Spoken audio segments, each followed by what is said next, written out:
I'm treading lightly.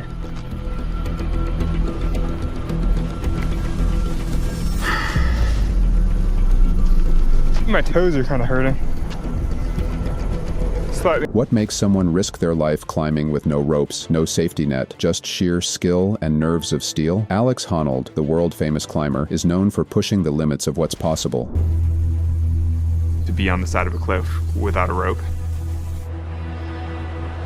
Totally untethered, free. But long before the fame, there was one life-changing moment, a terrifying 400-foot fall that almost ended it all. How did he survive? And how did this near-death experience shape the legend he is today? Stick around, because this is Alex Honnold's most shocking and unbelievable story. Alex Honnold, for years, he's climbed the biggest walls on the planet without a rope, pushing the limits of what's possible. He free soloed the 3,000-foot El Capitan in Yosemite Valley, California.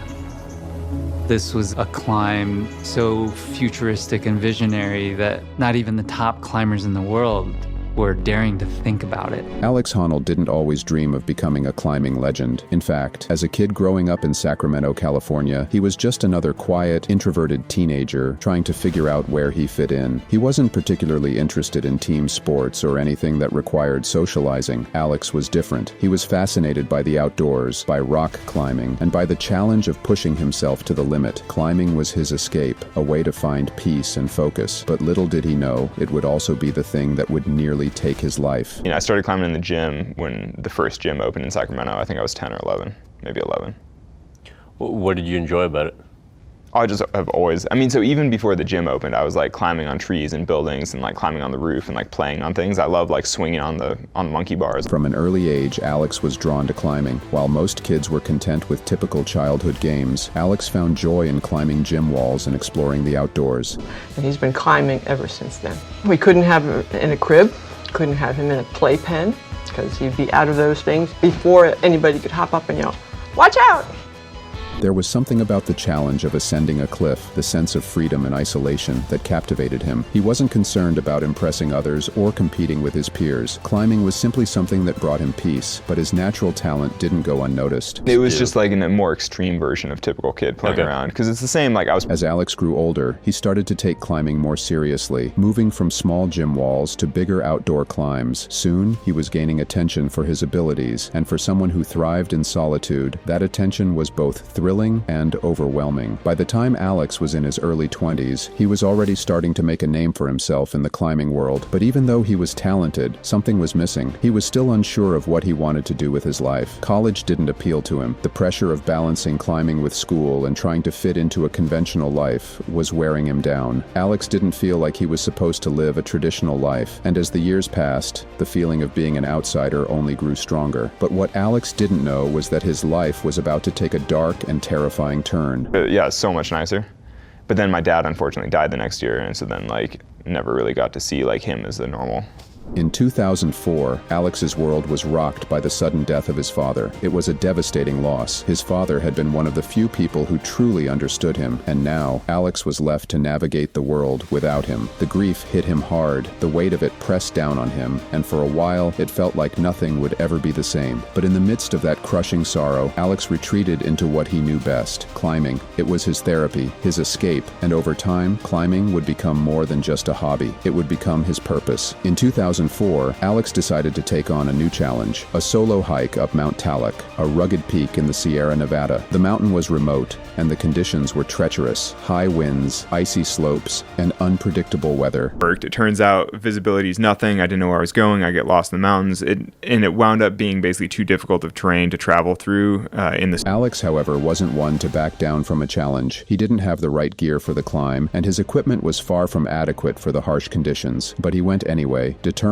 to push himself. It was in those unforgiving moments that Alex's life would be forever changed. Midway through the climb, disaster struck. Alex lost his footing on a patch of ice, and within seconds, he found himself falling. Not just a slip, a full 400-foot fall down the steep, icy mountain. It was a fall that Alex would later describe as feeling like a slow-motion nightmare. The world seemed to spin around him as he tumbled uncontrollably, each second feeling like an eternity. He knew that this fall could be the end. When he finally came to a stop, he was battered and bruised. his body in agony. His hand was shattered and his ribs were cracked. His face was covered in cuts and he could barely move. The pain was unbearable.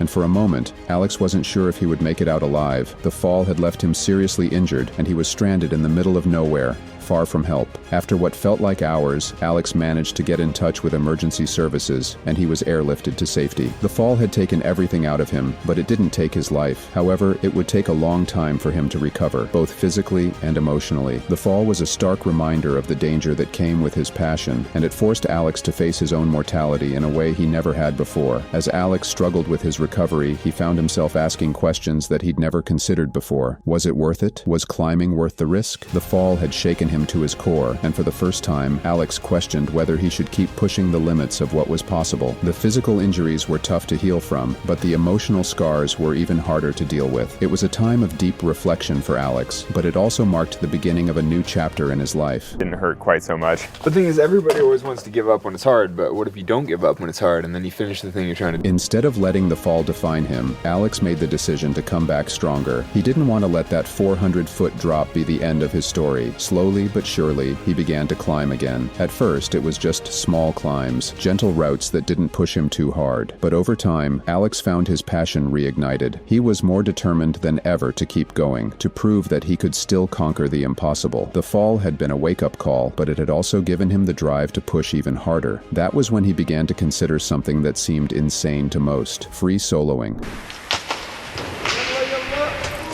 I put my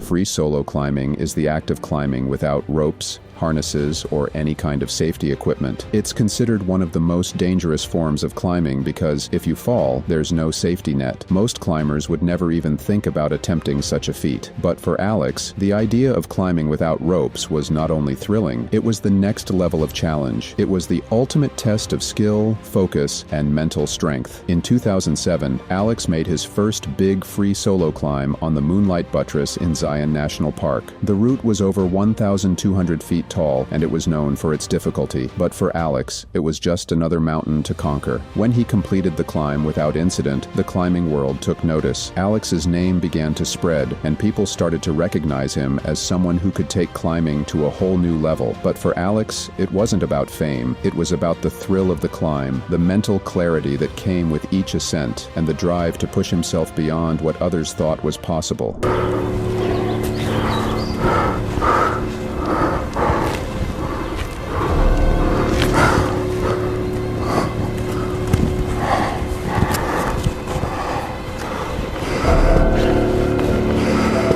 But even after all these achievements, something was still missing for Alex. He was climbing bigger and more challenging routes, but he still felt like he hadn't found the one climb that would truly define him. That's when he set his sights on El Capitan in Yosemite, specifically the infamous Dawn Wall route. El Capitan is one of the most iconic climbs in the world, and the Dawn Wall is known for being nearly impossible. The sheer difficulty of the climb was enough to intimidate even the most experienced climbers. But for Alex, it was the perfect challenge.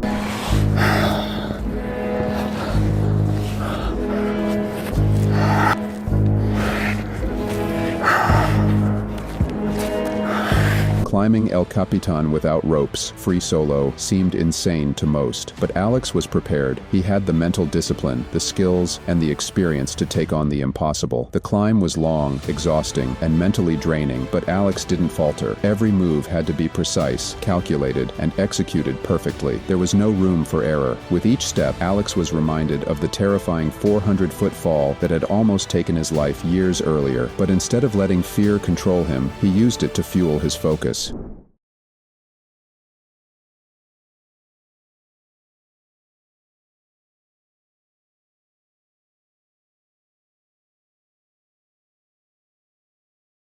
When Alex finally reached the top of El Capitan, it wasn't just a physical achievement. It was a victory over everything that had ever held him back. The 400-foot fall, the pain, the doubts, the fear, it had all led to this moment. Alex finishes the climb. We Jumar out the ropes.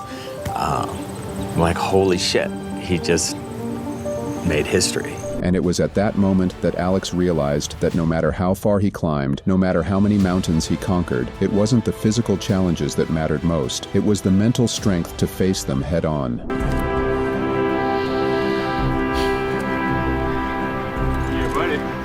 Alex Honnold's journey from that terrifying fall to becoming one of the most respected climbers in the world is a story of resilience, determination, and unyielding will. The 400-foot fall that almost killed him was not the end. It was just the beginning. It forced him to confront his fears, to push beyond what he thought was possible, and to find a new purpose in climbing. Today, Alex is known for his incredible feats, but it's the lessons he learned from that fall about risk, focus, and mental strength that have shaped him into the climber he is today. What do you think? Could you ever take on such a challenge, knowing the risks? Let us know your thoughts in the comments below, and make sure to subscribe for more incredible stories of survival, strength, and pushing the limits.